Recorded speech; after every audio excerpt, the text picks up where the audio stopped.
2, 1, and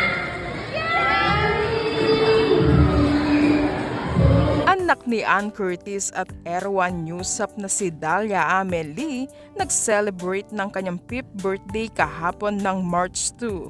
Narito na chika ang iilang kaganapan sa masayang party ni Dalia Amelie.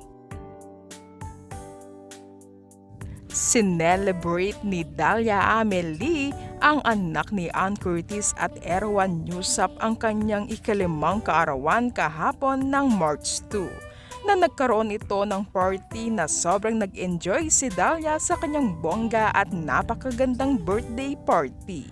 Ang theme ng birthday party ni Dalia ay Rainbow Theme na sobrang makulay ng kanyang party. Sa ibinahagi naman na video ng kanyang lola Carmen ay makikita si Dalia na nagbigay ito ng song number para sa kanyang mga bisita.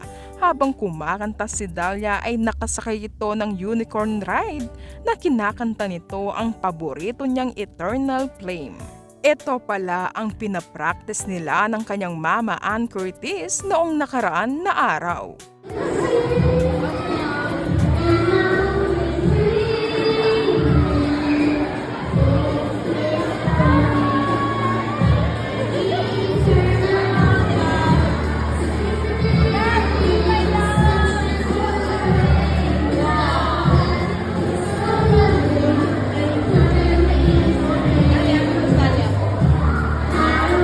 Narito naman the chika ang pag-blow ng candle sa cake ni Dalia na kinantahan ng maraming bisita.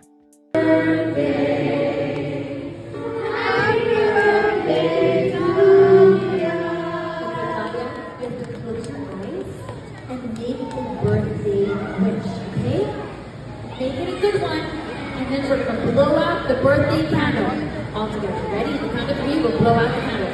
In 3, 2,